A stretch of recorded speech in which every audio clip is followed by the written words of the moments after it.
जय श्री माता जी। आप सभी बहन भाइयों का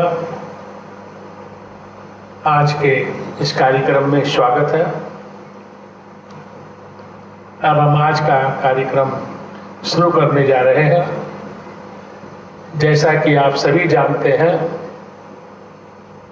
इस मंदिर में श्री माता जी 24 मार्च 92 को स्वयं पधारे थे और अभी आपने जैसा कि चित्र में देखा, इस मंदिर के अंदर बैठकर उन्होंने ध्यान किया था और सभी को आशीर्वादित किया था। तब से लगातार यहाँ पे दोनों समय आरती होती है, ध्यान होता है और अपार कृपा श्री माता जी की हमेशा बरसती रहती है। सबसे पहले हम लोग वंदन लें, फिर 3 महामंत्र और गणेश मंत्र लेंगे।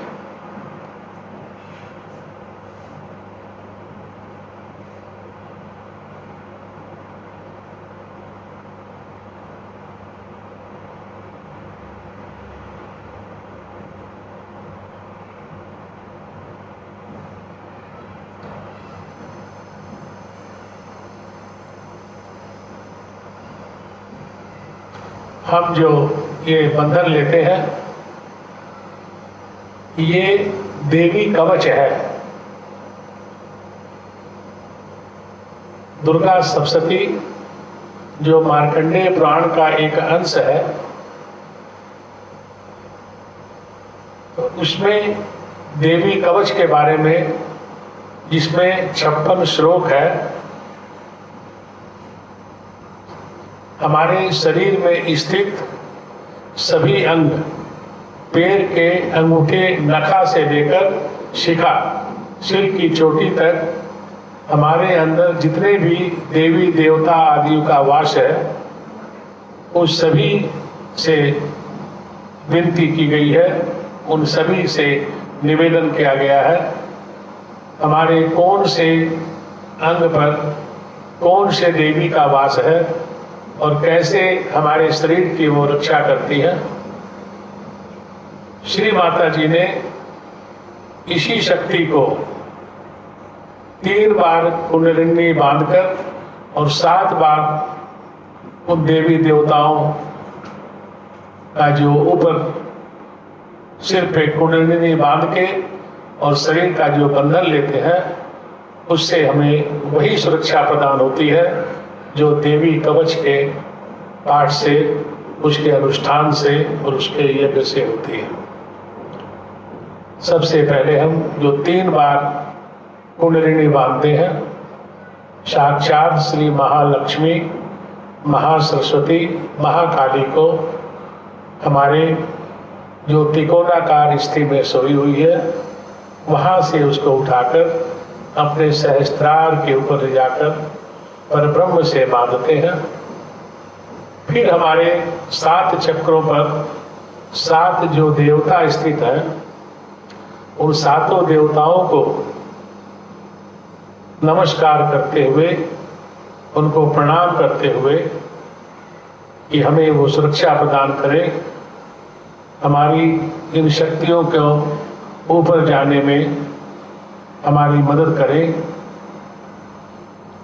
पहले चक्र के देवता श्री गणेशाय नमो नमः, दूसरे चक्र श्री ब्रह्मदेव सरस्वती नमो नमः, तीसरा चक्र श्री लक्ष्मी विष्णु नमो नमः, चौथा चक्र श्री माँ जगदम्बे नमो नमः, 5वां चक्र श्री राधा कृष्णाय नमो नमः, छठा चक्र श्री जीसस मैरी माता नमो नमः और 7वां चक्र श्री आदि शक्ति माता जी श्री निर्मला देवी नमो नमः। अब हम महामंत्र और गणेश मंत्र लेंगे।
Shri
श्री गणेश अप्रोसीस का मनन करेंगे।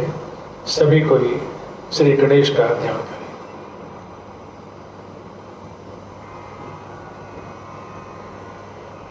श्री गणेश अथर्व शीर्षम।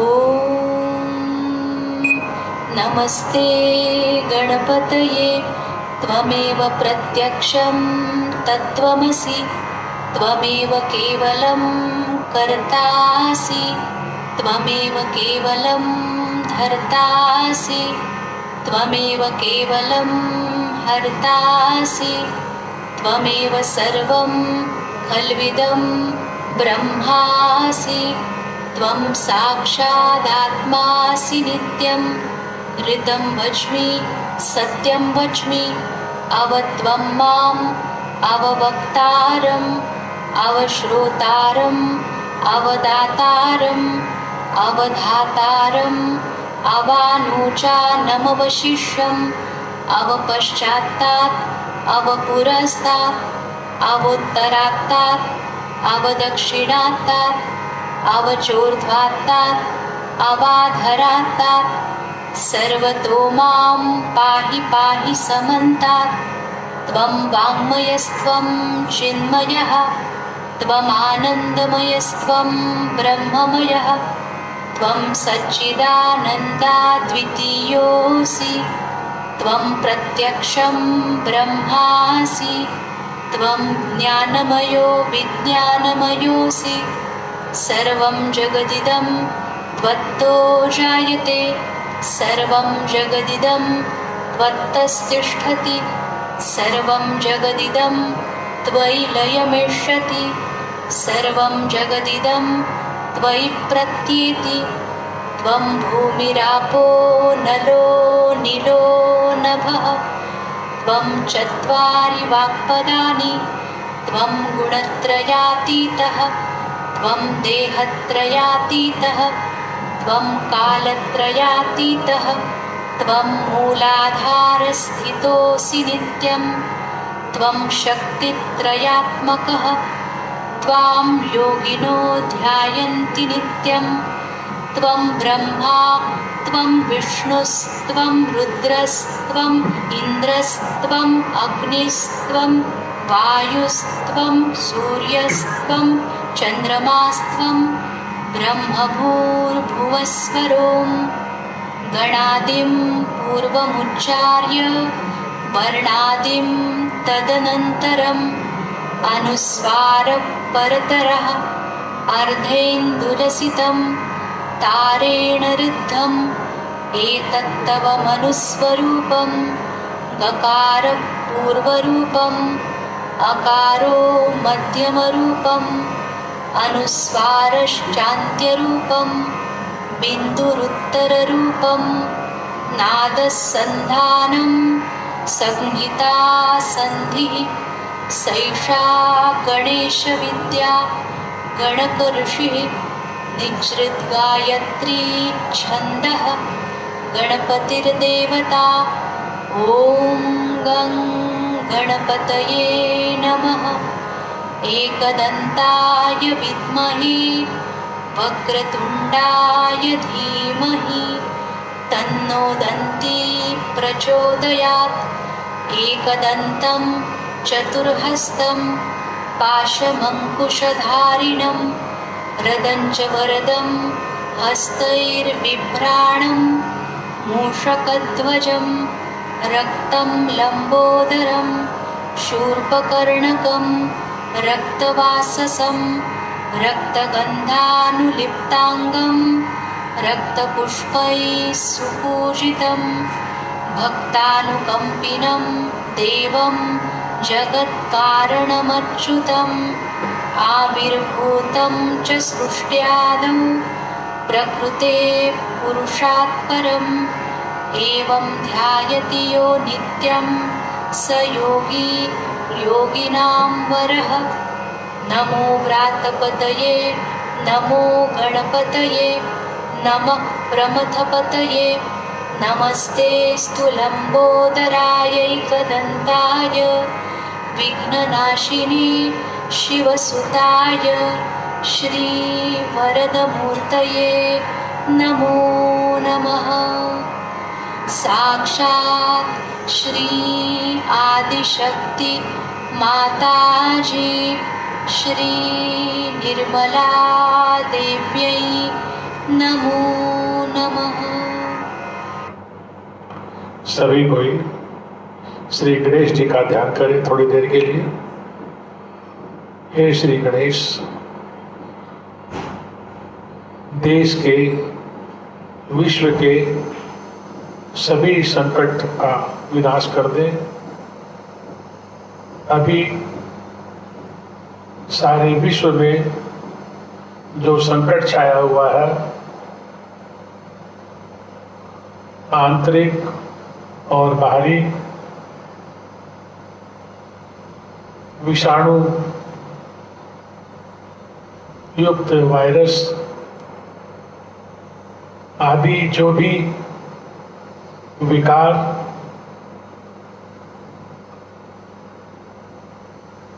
प्रकृति के द्वारा या मनुष्यों की गलती के द्वारा या प्रकृति की उपेक्षा के द्वारा जो भी प्रकोप हो, माँ आपकी गणेश शक्ति उन सभी कष्टों का निवारण करे, उनको शांत करे। ध्यान में जाए।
श्री माता जी के मुखारविंद से अमृतवाणी का मनन करें, स्थिति को बनाए रखें, ध्यान की स्थिति में ही रहे,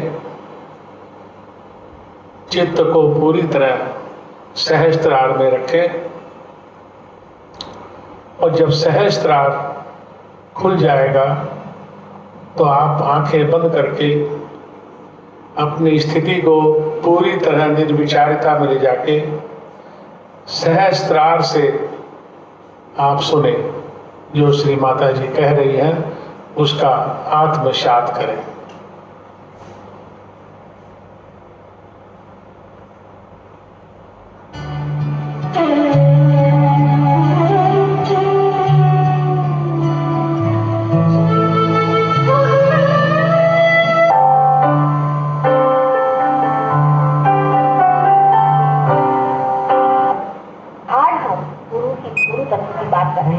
अब गुरु तत्व जो है ये इन तीनों शक्तियां, महाकाली, महालक्ष्मी, महासरस्वती, इन तीनों शक्तियों का समन्वय है और ये एकदम नूतन स्वरूप हमारे अंदर परमात्मा ने समाये हैं। आप तो जानते ही हैं कि दत्तात्रेय जी का जन्म किस तरह से हुआ था, उसके बारे में फिर से मुझे बताने का नहीं, लेकिन ये बात बिल्कुल सही है कि जिस तरह से तीनों शक्तियां ब्रह्मा, विष्णु, महेश जब पावित्र के सामने जाकर खड़ी हो गई तो उस पावित्र ने उनको वो नूतनता, वो उनका भोलापन दे दिया। वो भोलापन से भरी हुई ये तीनों शक्तियां जो हैं वो एक दत्तात्रेय जी के अंदर समाई हुई हैं और वो हमारे पेट में कहना चाहिए, जिसे हम भवसागर कहते हैं, उसमें समाई हुई है। विराट के अंदर जो भवसागर है उसके अंदर ये शक्ति समाई और ये अनेक बार जन्म लेती है। जैसे आदिकाल से आदिनाथ ये भी इसी शक्ति के अवतार थे। एक ही शक्ति है, वो अनेक बार जन्म लेती है। आदिनाथ जी जो कि अभी भी जैन लोग वगैरह उसका प्रार्थना करते हैं और उनको मानते हैं, लेकिन वो जानते नहीं कि ये शक्ति का क्या है। सबसे पहली चीज इस शक्ति में ये है कि ये शक्ति में कोई धर्मांधता नहीं, सन्यासी की कोई जात नहीं होती, कोई वर्ण नहीं होता है। वो सन्यासी का मतलब ऐसा है कि वो सब जाति धर्म सबको मानता है और अगर कोई भी गुरु अपने को किसी एक विशेष धर्म का अभिनेता समझे तो समझ लेना चाहिए कि ये गुरु है। गुरुत्व की पहली शक्ति यह है कि उसके अंदर सर्व धर्म का जो भी निचोड़ है, इसेंस है, उसकी जो नूतनता है, उसका जो भोलापन है, वो उसके अंदर भरा हुआ है। कोई भी मनुष्य अपने को किसी धर्म गुरु के नाम से सामने आता है तो समझ लेना चाहिए कि ये एक झूठा आदमी है और इसके पीछे का जो धर्म है वो भी महाझूठा है। इसका आपको उदाहरण हम बता सकते हैं, सहयोग में बहुत आसानी से आप समझ सकते हैं। एक महाशय है, हमसे मिलने आए थे। जब हम लंदन में थे तो कहने लगे कि माँ मेरे पेट का कैंसर मुझे ठीक है। वो सर मुसलमान है, ईरान के रहना डॉक्टर। मैंने उनसे पूछा कि तुम्हारा किस पर विश्वास है, तो कहने मोहम्मद साहब। मैंने कहा कि क्या सिर्फ मोहम्मद साहब पे? कहने हाँ। और किसी पे नहीं? कहने किसी और पे नहीं मेरा। तो मैंने कहा मैं तुम्हारे पेट का कैंसर नहीं ठीक, मुझे माफ, क्योंकि पेट का कैंसर इस तरह से धर्मांधता से कि एक मोहम्मद साहब मात्र है, मोहम्मद साहब हैं, ये भी दत्तात्रेय के ही अवतरण है पूर्णतः और कुछ नहीं। मतलब ये कि वो स्वयं साक्षात दत्तात्रेय, इसमें कोई शंका की बात नहीं, लेकिन वही एक अवतरण नहीं है, इसलिए मोहम्मद साहब ही उनके पेट में जाकर घुसे हैं। समझ लीजिए आप इस देश के प्रेसिडेंट हैं और आप अगर महाराष्ट्र में आए तो लोग आपका आदर करें तो क्या प्रेसिडेंट, पर अगर आप बंगाल में जाए और आपका आदर नहीं हो तो क्या प्रेसिडेंट साहब आपसे नाराज नहीं होंगे?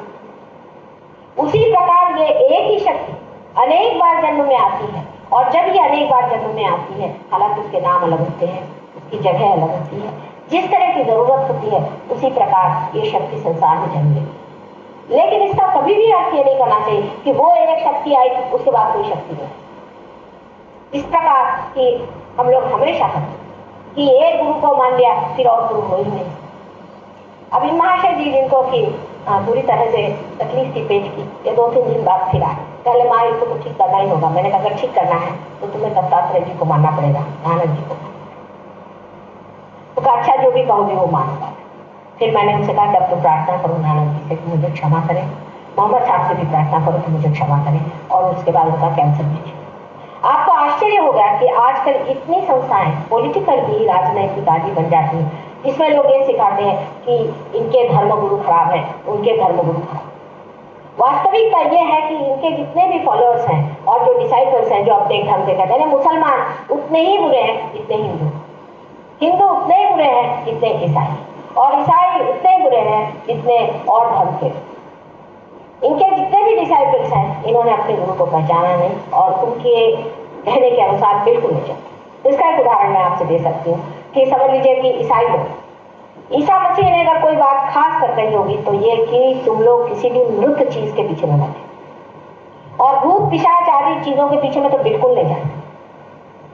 किसी भी तरह से आपको चाहिए कि आप भूत पिशाच आदि जो कुछ डेड है उसे दूर रहें। इतनी खोल के बात मेरे ख्याल से जितनी ईसा मसीह ने बताई है सिर्फ नानक साहब ने बताई। इतनी खोल के बात बताने पर भी आप किसी भी ईसाई धर्म को जानने वाले या धर्म को पालन करने वाले या किसी भी राष्ट्र में जाकर देखें तो आपको आश्चर्य होगा। लंदन में जहां मैं रहती हूँ, हर एक चर्च के अंदर में नीचे मुर्दे गाड़े पड़े, आप वहां पाँव रखे तो आपके पैर चक्के खा।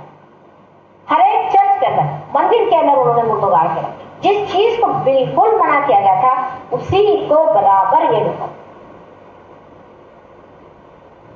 अब आप हिंदुओं की अकल देखिए, हिंदुओं की अकल उससे भी बढ़ गई।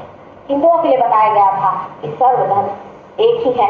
इतना नहीं तो इतना भी बताया गया था कि तुम्हारे अंदर, सबके अंदर एक ही आत्मा का वास है, एक ही परमेश्वर का प्रतिबिंब जो आत्मा है, सबके अंदर एक आत्मा का वास है। अभी जाति पाति लेकर के झगड़ा करने वाले हिंदुओं से बढ़ते तो कोई, जब सबके ही अंदर एक ही आत्मा का वास है। और जब ये भी बताया गया कि तुम्हारा पुनर्जन्म होता है, तब आज आप हिंदू हैं तो कल मुसलमान होंगे, कल मुसलमान है तो कल से ईसाई होंगे, नहीं तो आप कल चमार भी हो सकते हैं, और नहीं तो आप और भी निम्न श्रेणी के हो सकते हैं।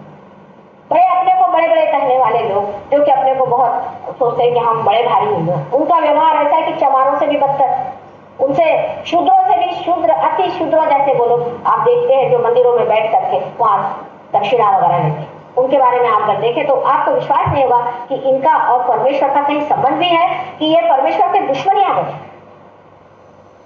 मैं वृंदावन गई थी, वृंदावन में, और जब मैंने देखा तो मुझे बड़ा आश्चर्य हुआ कि जितने वहां पंडे बैठे हुए सारे राक्षस है, राक्षस। और राक्षस ही नहीं है, सारे कंस के अनुसार वो कृष्ण के सामने बैठ करके कृष्ण की बदनामी कर रहे हैं। इतना नहीं, जो जितने भी आते हैं उनके अंदर भूत भरा है और सबका सर्वनाश कर रहे। उन मंदिरों में से और उन सुंदर जगहों में से कृष्ण स्वयं उठ गए, वो वहां रहना ही नहीं चाहते, ऐसी गंदी जगह। और आप आंखों से देखते हैं कि आपको रात दिन लूट रहे हैं, आपके साथ इतनी ज्यादती कर रहे हैं, आपको इतना झूठ बता रहे हैं, गांजा और क्या क्या ये चीजें होती है वहां बेचते हैं, औरतों को बेचते हैं, जेवर चुराते हैं, कोई चीज उन्होंने छोड़ी नहीं। तो भी हम उनको महागुरु समझ करके तब उनके चरणों में चले जाते। आपने ये सब काम किए, लेकिन आपके बच्चे काम नहीं करने वाले। इसका दुष्परिणाम एक ही होने वाला है। वो दुष्परिणाम ये है कि आपके बच्चे कहेंगे कि ये परमात्मा कोई चीज नहीं, ये सब झूठ बात है, ये एक ढकोसला है। इसका परिणाम अनेक देशों में हुआ है। जैसे हमारे एक शिष्य है और वो अल्जीरिया के रहने वाले मुसलमान हैं। वो जब लंदन आए, लंदन में वो हमारे पास आए तो उनका कि माँ मेरा तो विश्वास ही नहीं भगवान। हमारे यहाँ जितने यंग लोग हैं जो पढ़े लिखे हैं, डॉक्टर्स हैं, आर्किटेक्ट्स हैं, वकील हैं, उनका कोई विश्वास परमात्मा पे नहीं। वो कहते हैं ये सब फेनेटिसिज्म है, सब झूठ है, ये पैसा कमाने के लिए, और ये सारी संस्था ही बिल्कुल गलत है। उसके बाद जैसा कि सहयोग का एक बड़ा भारी वरदान रहता है, वो एकदम से पार होता है। पार होने के बाद वो सहयोग में जब गए, उन्होंने 500 लड़कों को पार करा और उनका परमेश्वर पे विश्वास बिल्कुल दृढ़ करा। क्योंकि जब आप एक एक्सट्रीम से, एक अति से दूसरे अति पे जाते हैं, तभी बीचों बीच ये गुरु तत्व आपको पकड़ लेता है। गुरु का मतलब वो होता है जो आपको घसीट ले, खींच ले, आकर्षण। लेकिन आजकल के गुरु जो आपको आकर्षित करते हैं वो अनेक नानाविध ऐसी ऐसी चीजों से करते हैं कि आप लोगों पे आश्चर्य होता कि आप ऐसे गुरु लोगों को क्यों मानते। ये तो हमें समझाना चाहिए कि गुरु के अंदर कुछ ना कुछ बेसिकली जिसे कहना चाहिए, मूलतः उसमें कोई विशेषता होनी चाहिए। गुरु का मतलब है आपसे ऊंचे उठे हुए आदमी, आपसे एक ऊंची दशा में पहुंचे हुए आदमी। आपसे जो निम्न स्तर पे है वो आपके गुरु कैसे होते हैं? जो आदमी पैसा खाता है आपके पैसे पे जीता है, जो एक पैरासाइट है। आप कभी किसी के यहाँ जा करके मुफ्त रहेंगे, मुफ्त खाना खाएंगे? जो आदमी जिंदगी भर यही करता आया, वो आदमी आपका गुरु कैसे हो सकता है? वो आपका आश्रित हो सकता है, नौकर हो सकता है? वो आपका गुरु कैसे हो सकता है जिसने जिंदगी भर कोई काम धंधा नहीं किया और सिवाय आपसे पैसा लेकर के उस पर जीता है? इस तरह के पैरासाइट आप सुबह से शाम तक पालते रहे और उनके गुरु मान्यता मान करके और उनके लिए दुनिया भर की चीजें आप वहां भेजा करते हैं और उनको पूरी तरह से पूरी करते हैं। यहाँ तक इस चीज का पहुंच गया है मामला कि कुछ गुरु तो ये है कि अपने को सोने में, तो कभी हीरे में, तो कभी किसी चीज में तौल लेते और वो सारा तौल अपने पास लेकर के कहते हैं कि जो कुछ तुम मुझे दोगे वो तुमको परमात्मा देगा। इस तरह की झूठी बात अपने समाज में शिक्षित होते हुए भी हम लोग मान लेते हैं। मुझे आश्चर्य आप पे नहीं होता, मुझे ज्यादा आश्चर्य होता है उन परदेशी लोगों पर जो कि अपने को बड़े विद्वान और बड़े जमकर समझते हैं। इतना गधापंथी करते मैंने इन्हें देखा हुआ कि मैं अगर आपको लोगों की बातें बताऊं तो आप आश्चर्य पड़ जाएंगे कि इतने हद तक तो आप लोग जाते ही नहीं गुरुओं के मामले में। गुरु अगर उनसे कहे तो उनकी विष्ठा भी ये खाने के लिए तैयार रहते हैं। इतनी इन लोगों पे हालत खराब। तब विचार बनता है कि ये इतने पढ़े लिखे लोग इस तरह से क्यों करते? गुरु तत्वों में क्या खराबी आ रही? किस तरह से ये इसको मान लेते हैं? और इसका सीधा सरल बिल्कुल बहुत ही सरल उत्तर ये है कि ये लोग गुरु तो नहीं है लेकिन ये हिप्नोटाइज करते हैं। इनमें हिप्नोसिस की पावर होती है जिससे आदमी को हिप्नोटाइज करते हैं। हिप्नोटाइज करने से आदमी की बुद्धि सारी नष्ट होकर के वो पूरी तरह से इसमें बहता चला जाता है। ऐसे अनेक गुरु इस कलयुग में पैदा, उसमें से कुछ कुछ तो पगले दर्जे के राक्षस हैं जिनको कहने एक बार देवी ने मारा हुआ फिर से वापस आ गए। और ये राक्षस लोग सारी राक्षसी वृत्तियां, सारी अनैतिकता, हर तरह की चीज आपको सिखा के और आप मुंह बाहर देखते रहते कि क्या मेरे लिए प्रचंड पंडित प्रकांड बिल्कुल वेदांत सुना है। गुरु के जो गुण हैं उसमें से पहला गुण यह है कि वो आपके पैसे और आपके धन को ठोकर में रखता है। उसके आपको कोई चीज की उसको परवाह नहीं, आप उसको बांध नहीं सकते। वो अपना लहर से चलता है। उसका मन हो तो आपसे बात करेगा, नहीं तो नहीं। आपके आगे पीछे दौड़ने वाला वो नहीं, क्योंकि मैं आपकी माँ हूँ, मैं आपको समझा और मैं आपसे समझाती हूँ कि बेटे अपने अंदर से गुरु को जान, अपने रुख पहचान। लेकिन जो जो मुझे मिले हैं बड़े पहुंचे, वो तो कहते हैं कि इन गधों को 50 गालियां सुना, माँ तुम क्यों रियलाइजेशन, इनको पढ़ने दो थोड़े दिन, इनको ये होने दो। उनके तो वृत्ति ही इतनी अलग है। हाथ में वो लोग एक बड़ा बड़ा डंडा, नहीं तो चिमटा लेके बैठे और या तो पत्थर लेके बैठे। कोई आदमी उनके पास आए उसको पत्थरों से मारते, भागो यहाँ से, यहाँ कुछ नहीं मिला। माँ की दृष्टि और होती है और गुरु की दृष्टि और होती है। और माँ को गुरु जब बनना पड़ता है तो बड़ी परेशानी होता है। हृदय तो इतना भरा रहता है करुणा से और इतना सादर हृदय रहता है। ये निर्वाज्य बिल्कुल जो प्यार कहा जा रहा है वो देने के लिए माँ इतनी तड़पती रहती है और उधर गुरुता की वजह से आपके साथ थोड़ा सा डिसिप्लिन भी करना पड़ता है, आपको बताना भी पड़ता है कि बेटा ये गलत बात। वो कहते भी तकलीफ होती है पर करना है। ये गुरु तत्व आपके अंदर है, इसका आपने अनेक बार अपमान किया हुआ है, आपके अंदर बसा हुआ है। अब आपको आश्चर्य होगा कि साधारण मनुष्य में भी ये गुरु तत्व किस तरह से कार्य है। जैसे कि आप किसी के घर खाना खाने जाए, अगर आप अच्छे आदमी हैं तो, और अगर आदमी वो दुष्ट प्रकृति का हो या खराब प्रकृति का हो, आप वो खाना पचा नहीं सकते, आप एकदम उलझ जाएगा। आप घर आएंगे कहेंगे बाबा रे बाबा ऐसा पता नहीं क्या था, वहां हालत की मचलने लगी। कभी कभी तो ये होता है किसी आदमी देखो और चक्कर आने लग जाता है कि पता नहीं ये आदमी है।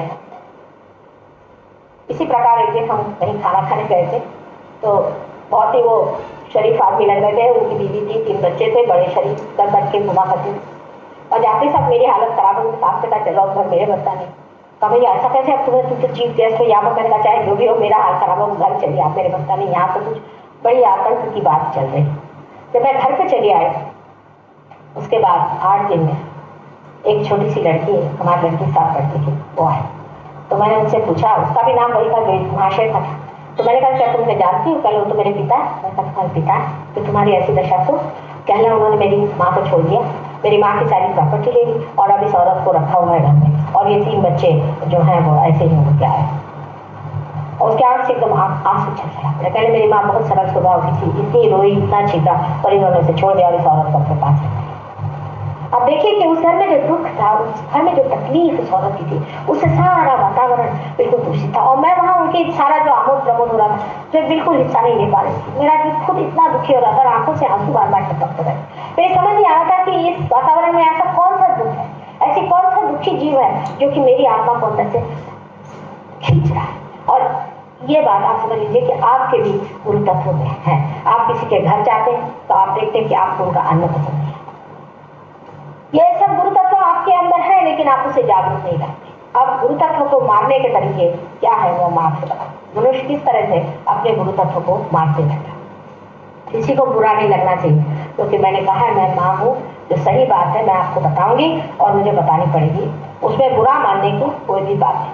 सब लोग समझ से इस बात को समझ लें कि हम अपने गुरु तत्व को हर समय खराब करते हैं, और किस तरह से हम अपने गुरु तत्व को खराब करते हैं वो देखिए। एक तो गुरु तत्व में हमारे अंदर जो चेतना है, जिसे हम अवेयरनेस कहते हैं, इसको संभालने वाला हमारा जीवन है, इसे यकृत कहते हैं। जब तक हमारा यकृत ठीक रहेगा हमारी अवेयरनेस चेतना ठीक रहेगी, और जैसे ही हमारा यकृत खराब हो जाता है हमारी चेतना मचलने लग जाती है। आपने देखा होगा जिसे पित्त होता है, उस आदमी ने देखा होगा कि जब भी पित्त वाला आदमी जरा सा कुछ तला हुई चीज खा ले उसको फिर से वॉमिटिंग शुरू हो जाता है। पेट के अंदर आपकी अवेयरनेस को पोषित करने वाला ये यकृत है, और इसलिए यकृत का ठीक रखना बहुत जरूरी है। अब यकृत क्या करता है? यकृत जो भी कुछ, ये लिवर जो है, ये जो भी कुछ हम जहर खाते हैं, जो भी हमारे अंदर गलती से चला जाता है उसको अलग कर देता है, उसको एनालाइज कर लेता है, और जो कुछ भी जहर है उसको खून के द्वारा वो खून में लौटा देता है।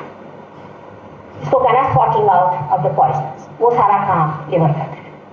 अब इसका बिगड़ना बहुत देर से पता चलता है, धीरे धीरे ये काम होते रहता है। पर कोई ऐसी चीजें हैं जिनके कारण ये यकृत या ये जो लिवर है हमारे पेट के अंदर राइट साइड में, ये बहुत ही जल्दी खराब हो जाता है। सबसे बड़ी चीज जो यकृत के विरोध में है वो है शराब। जितने भी गुरु आज तक संसार में हो गए, चाहे वो अब्राहम हो, चाहे वो मोसेस हो, चाहे वो लाओत्से हो, और चाहे वो सोक्रेटिस, ये सारे गुरु तत्व हैं। सारे गुरु तत्वों ने अवतार संसार में लिए थे, वो सब लोग ये गुरु हैं। इसमें से कोई भी गुरु, सब ने कहा है कि शराब पीना मानव धर्म के विरोध है, क्योंकि अपने 10 धर्म पेट में, उस 10 धर्मों पे आक्रमण होता है, जबकि हमारी चेतना पे आक्रमण होता है। अगर मनुष्य की चेतना ही कम हो जाए, जब वो चेतना के ही विरोध में बैठती है चीज, तो वो हमारे लिए गलत है। लेकिन अभी कुछ दिन पहले हमारे एक शिष्य थे, जिन्होंने सहयोग में ही इस पर बड़ा काम किया, और उनको अब इस पर डॉक्टरेट मिली हुई है लंदन में, मॉरिशस के रहने वाले, उनका नाम रजीस है। उन्होंने अब ये सिद्ध कर दिया कि किस तरह से शराब हमारे विरोध में पड़ती है, क्या वजह है। अब ये बहुत ही सूक्ष्म चीज है, इसे आप समझ लें कि हाइड्रोजन ऑक्सीजन से बना हुआ पानी का एक परमाणु है, हाइड्रोजन और ऑक्सीजन। उसमें से ऑक्सीजन एक है उस परमाणु में, और 2 हाइड्रोजन के अणु हैं। इस प्रकार 3 अणुओं से बना हुआ एक परमाणु है। अब जब न्यूट्रल स्टेट में रहता है तो ऑक्सीजन बीच में रहता है, दोनों साइड में हाइड्रोजन रहता है। जब रक्त में पानी, रक्त का पानी जब हमारे लिवर के पास जाता है, तब लिवर से ये जो पानी है, ये जो कुछ भी उसके अंदर बसा हुआ जहर है, पॉइजन है, उसे खींचेगा। अगर न्यूट्रल स्टेट में रहा तो बहुत ही आसान, लेकिन जबकि समझ लीजिए ये लिवर है और लिवर में ऐसे न्यूट्रल स्टेट में वो आ जाए तो वो ले सकता है, लेकिन अगर समझ लीजिए इस तरह से हो जाए तो कुछ भी रिसीव नहीं करता।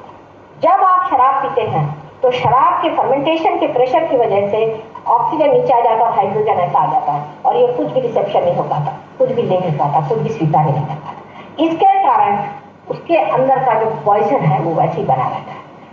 लेकिन आपने देखा होगा कि कोई आदमी शराब पीता है लेकिन उसे टेम्परेचर नहीं आता।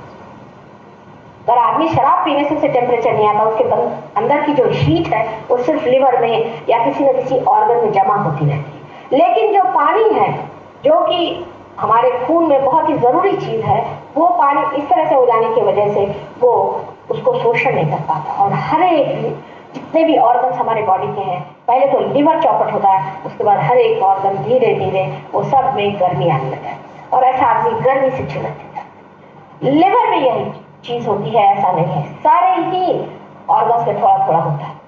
अब यही बात बढ़ करके बहुत बड़ी हालत में कैंसर है। कैंसर में भी ऑक्सीजन और हाइड्रोजन दोनों इस तरह से हो जाते हैं, बहुत ही इस तरह से हो जाते हैं जिससे रिसेप्शन नहीं होता है। और इसलिए आपने देखा कि कैंसर के पेशेंट्स को जब तक बिल्कुल बुरी हालत ना हो जाए बुखार नहीं आता, मुंह पे चट्टे आएंगे, काले चट्टे हो जाएंगे, बदन पे चट्टे आएंगे, तरह तरह की चीजें होंगी, गर्मी बदन में लगेगी, बहुत ज्यादा गर्मी लगेगी, लेकिन उसको टेम्परेचर नहीं। अब ये बात जब उसने पता लगाई, आप सोचिए कि इंग्लैंड यूनिवर्सिटी ने उसे डॉक्टरेट दी। अब ये बात निर्विवाद है, चाहे आप बुरा माने चाहे भला माने, कि शराब पीने से आपकी चेतना तो कम होती है लेकिन आपके अंदर सब पॉइजन बना है। और दूसरी बात उससे ये होती है कि आपकी जो आर्टरीज है, आर्टरीज का भी पॉइजन आप खींच नहीं पाते। और क्योंकि इस तरह से हाइड्रोजन का जो इस तरह से झुकाव हो जाता है, उसके कारण एक हार्डनिंग जिसे कहते हैं वो आर्टरीज में हो जाती है। और वो हार्डनिंग जो हो जाती है इसकी वजह से आर्टरीज जो है वो शराबी आदमी की एकदम फ्लेक्सिबल नहीं रहती, इसलिए उसका खून नहीं सरकता और उसको ऐसी ऐसी बीमारियां होती हैं जैसे कि हार्ट, और हार्ट के अलावा जिसे कहना चाहिए गैंग्रीन आदि, जिसमें कि खून जाकर एक जगह जम जाए और ये सड़ जाए फिर ये सड़ जाए। मैंने इसकी दुर्दशा करने की क्या जरूरत है। वास्तविकता शराब चीज जो है, फर्मेंटेड शराब जिसे कहते हैं, एक तो होता है कि वाइन, वो तो बहुत अच्छी चीज है कि जिसमें कि फर्मेंटेशन नहीं हुआ, जो कि सिर्फ रस हो द्राक्ष का, वो तो वाइन है। पर जो जिसको हम लोग वाइन समझते हैं, वो जो अल्कोहलिक वाइन होता है, वो जो शराब होती है, उस शराब को परमात्मा ने इसलिए बनाया अल्कोहल को कि कोई चीज को पॉलिश करने के लिए, हर एक चीज को पॉलिश करना हो। जैसे आपको डायमंड्स को पॉलिश करना तो आप जिन से करिए, कोई चीज को पॉलिश करना तो स्पिरिट से करिए, ये पॉलिश है। और यही पॉलिश जाकर के हमारे आर्टरीज में जब जमते जाता है तो हार्डनिंग ऑफ द आर्टरीज तो होगी। भगवान ने कोई पीने के लिए शराब नहीं बनाई थी, लेकिन मनुष्य का दिमाग जो है बंदर के जैसा है, उसको समझ में नहीं आता है कि कहाँ क्या चीज करनी चाहिए। अब वो जाकर के जरूर शराब पिए। शराब पीने को उसको कहीं कहा नहीं था, पता नहीं उसको कहाँ से एक को मिल गया, उसने अपना शराब लेना शुरू कर दिया, शराब से शराब पीने लग गया, उसकी जो आर्टरीज थी वो थिकनिंग होने लग गई। और उसमें मजा इसलिए आता है कि आदमी की जो चेतना है वही तो गुम हो गया। मनुष्य को ये इसलिए अच्छा लगता है कि उसकी चेतना गुम हो जाए, क्योंकि वो अपने को देख नहीं पाता, वो अपने को समझ नहीं पाता, असलियत से भागता है, वो असत्य पे रहना चाहता है। सत्य क्योंकि उसको लगता बड़ा भयंकर है, भयानक है। ऐसी बात नहीं, सत्य अत्यंत सुंदर है, अत्यंत सुंदर है, अत्यंत मनमोहक है और बहुत ही शांतिदायक और सारे सुखों का आगर सत्य।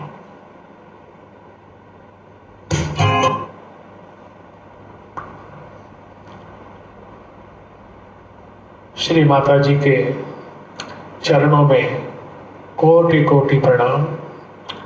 माँ आपका कोटि कोटि धन्यवाद। सभी कोई ध्यान में जाए, श्री माता जी से प्रार्थना करें। श्री माता जी हमेशा हमारे अंदर निर्विचारता की स्थिति बनी रहे। श्री माता जी ने अनेकों बार अपने प्रवचन में कहा है कि ध्यान करना और ध्यान में होना ये दो अलग अलग चीजें हैं। ध्यान करना तो वो है जो हम एक नियम ले लेते हैं कि हमें प्रतिदिन श्री माता जी के चित्र के सम्मुख बैठकर फूल आदि चढ़ाकर धूप बत्ती जलाकर श्री माता जी के चित्र को, चरण को स्वच्छ करके 3 बार कुंडलिनी बांध के 7 बार बंधन लेकर 3 महामंत्र गणेश मंत्र लेकर जो विधि पूर्वक करते हैं वो है ध्यान करना। लेकिन हम ध्यान करते हैं आधे घंटे, 1 घंटे या जो भी समय आप उस पूजा घर में या मंदिर में बैठे रहते हैं, लेकिन आपका चित्त संसार में भ्रमण करता रहता है। अनेकों विचार आपके अंदर आते रहते हैं। तो आप कितनी देर भी बैठे रहे, यदि आपका चित्त शांत नहीं है, उसके अंदर अनेकों विचार आ रहे हैं,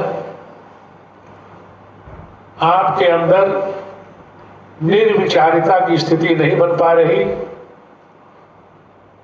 तो ये ध्यान करने का जो हमारा मुख्य उद्देश्य है वो प्राप्त नहीं होता है। क्योंकि जब तक मात्र ध्यान करने की एक विधि हो गई पर ध्यान हुआ नहीं। ध्यान में होने का अर्थ है कि आप जिस स्थिति में जहां भी हो, अपने कार्यालय में हो, अपने घर पर हो, मन से ये सोचें कि मुझे ध्यान करना है, मां से एकाकारिता करनी है। आप जहां बैठे हैं वहां बहुत भीड़ है, लेकिन आप उस भीड़ के साथ बंधते नहीं हैं।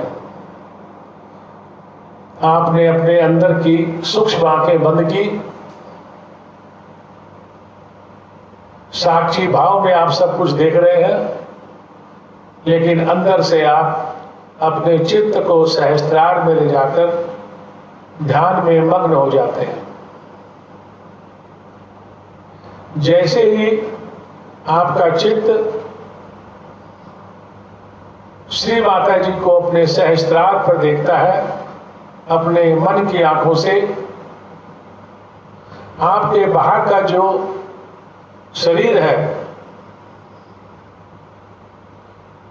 भले ये शरीर सबको लगता है कि आप वहां बैठे हुए हैं,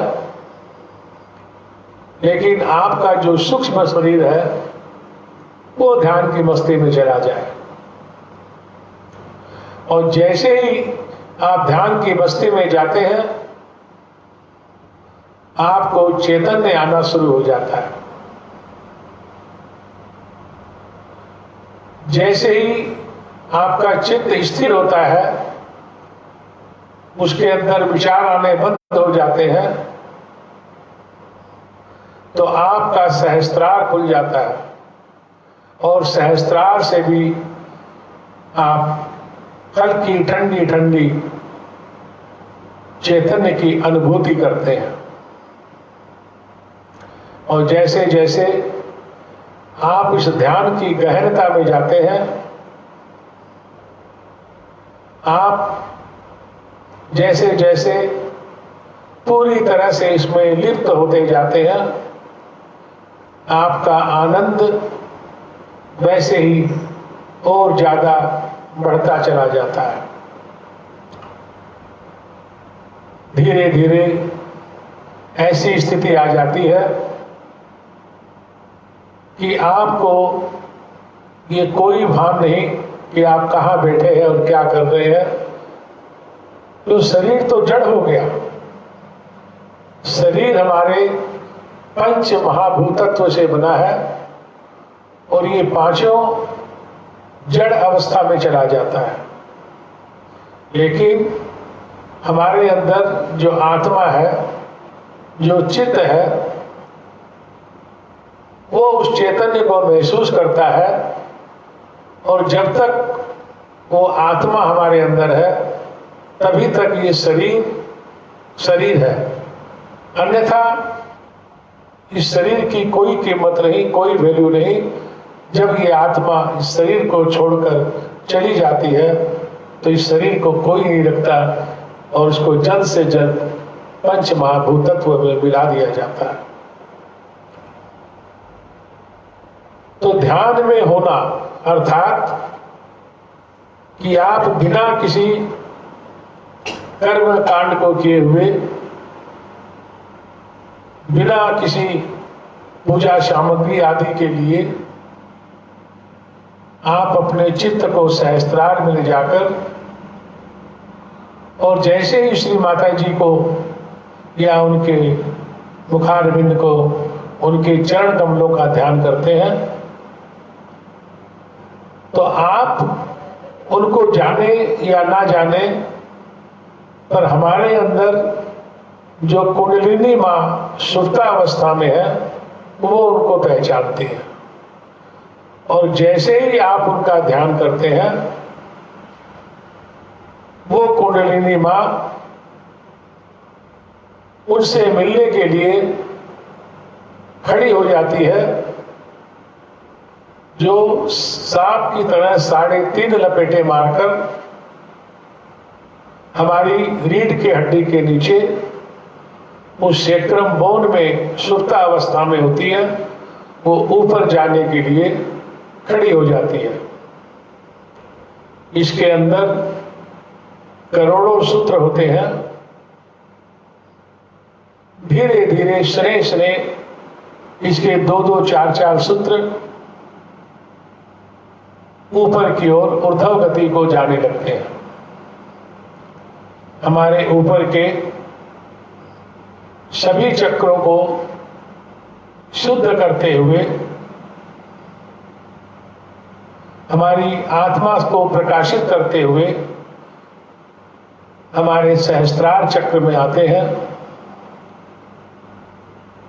और परब्रह्म जो चारों ओर फैला हुआ है हमारे सहस्त्रार चक्र में आके उस ब्रह्म रंध्र का भेदन करते हैं और ब्रह्म रंध्र का भेदन कर कर वो कुंडलिनी के सूत्र चराचर में फैले हुए उस ब्रह्म शक्ति, प्रज्ञा शक्ति से योग घटित करते हैं। इसी को आत्म साक्षात्कार कहते हैं। जब हमारे कुंडलिनी शक्ति के वो सूत्र हमारे सभी चक्रों को शुद्ध करते हुए हमारे सहस्त्रार चक्र से आकर और बाहर चराचर में फैले हुए उस ब्रह्म शक्ति से जो उनका मिलन होता है, योग होता है, उसी से हमें हमारा आत्म साक्षात्कार प्राप्त होता है। और जैसे ही ये घटना घटती है, माँ के आशीर्वाद स्वरूप हम चैतन्य लहरियों को अपने शरीर में महसूस करते हैं, अपने हाथ की हथेलियों से, अपने हाथ की उंगलियों के पोरों से, हमारे सहस्त्रार से, यहाँ तक कि हमारे शरीर के रोम रोम से हम उस चैतन्य को महसूस करते हैं। तो आप कोई भी कार्य कर रहे हो, उस कार्य को करते करते आप अपने चित्त को सहस्त्रार में लाकर और कोशिश करें कि हमारा चित्त वहां रहे और बाकी हम दूसरे कार्य करते रहें। और जब आपको इसकी आदत हो जाएगी तो आप साक्षी भाव में दोनों कार्य को एक साथ कर पाएंगे। आप वहां अपने चित्त को रखते हुए और अपने दूसरे काम करते रहें, जिसको कहते हैं ध्यान में होना। जिस प्रकार एक माता अपने छोटे बच्चे को गोद में लिए रहती है और वो खाना बनाती है, आज तक आपने कभी नहीं सुना होगा कि माँ के गोद से वो बच्चा गिर गया हो। वो रसोई का सारा काम करते रहती है, लेकिन उसका एक सूक्ष्म चित्त उस बच्चे पे होता है कि बच्चा मेरी गोद में है। दूध गर्म करने के लिए चढ़ाती है, दूसरी सब्जियां काटती रहती है, दूसरे काम करती रहती है, लेकिन उसका एक चित्त ये रहता है कि दूध में उफान आकर दूध बाहर ना हो जाए। उसी प्रकार जब हम ये प्रयास करेंगे कि हमारा चित्त हमेशा हमारे सिर के बीचों बीच जो तालु भाग है, जिसे सहस्त्रार चक्र कहते हैं, जिसके अंदर 1000 पंखुड़ियां वाला चक्र है, चित्त अगर हम यहां रखने की आदत डाल लें तो इससे हमें हमेशा आनंद की अनुभूति होती रहेगी। और सबसे बड़ी बात यह है कि कभी भी आपसे कोई गलत काम नहीं होगा, क्योंकि आप परमात्मा की साक्ष्य में वो सारे कार्य कर रहे हैं, चाहे आप पढ़ाई कर रहे हैं, चाहे कोई दूसरा कार्य कर रहे हैं। हर थोड़ी देर में अपने आप से पूछिए, एम आई इन सेंटर? क्या मैं मध्य में हूं? मध्य में हूं अर्थात क्या मैं सुषुम्ना नाड़ी में हूं? क्योंकि हमारी जो 3 नाड़ियां हैं, एक हमारी भूतकाल को दर्शाती है, एक भविष्य को दर्शाती है और एक वर्तमान में रखती है। वर्तमान में रहने का अर्थ है कि जिस समय आप जो कर रहे हैं उसके आनंद में होना। इसलिए जब आप ध्यान कर रहे होते हैं तो केवल ध्यान में होना। ऐसी कोशिश करें, ऐसे कोशिश कर ध्यान में अपने आप को धीरे धीरे परिवर्तित करें और फिर इसका आनंद उठाएं। आप ध्यान में जाकर चित्त को सहस्त्रार में ले जाएं और थोड़ी देर के लिए आप ध्यान मग्न होकर इसका आनंद महसूस करने की कोशिश करें।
माता जी, आपके चरणों में कोटि कोटि नमन, कोटि कोटि प्रणाम, आपका कोटि कोटि धन्यवाद। श्री माता जी, हम सब बच्चों पर आपकी कृपा हमेशा बनाए रखें, हमेशा हमारे अंदर चैतन्य बहता रहे, हमारे अंदर निर्विचारिता बनी रहे, ऐसी कृपा करें माँ। श्री माता जी, पुनः आपसे निवेदन है, करबद्ध प्रार्थना है कि जाने अनजाने जो भी किसी भी आपके बच्चे से भूल हो गई हो उसको क्षमा करें, और प्रकृति का जो प्रकोप इस कोरोना वायरस के रूप में आया गया या लाया गया, इससे निजात पाने की जो भी युक्ति है उसे आप इन वायरस का विनाश करें, हमारी गलतियों को नजरअंदाज करके क्षमा करें। देश में सत्य की हमेशा विजय हो, असत्य का नाश हो, बुरा चाहने वाले को सुबुद्धि दें, आपकी छत्र छाया में सभी को आश्रय मिले, ऐसी कृपा करें माँ। विश्व में शांति स्थापित हो माँ, प्रेम का वातावरण हो, जन जन में प्यार हो, जन जन में प्रेम हो। अब हम आरती करेंगे, सभी कोई आरती के लिए खड़े हो जाए।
शक्ति माता जी श्री निर्मला देवी की जय। जय श्री माता जी। सभी कोई थोड़ी देर के लिए ध्यान में जाए। आरती के बाद श्री माता जी द्वारा जो चैतन्य छोड़ा जाता है उसको आत्मसात करें और ध्यान में जाए।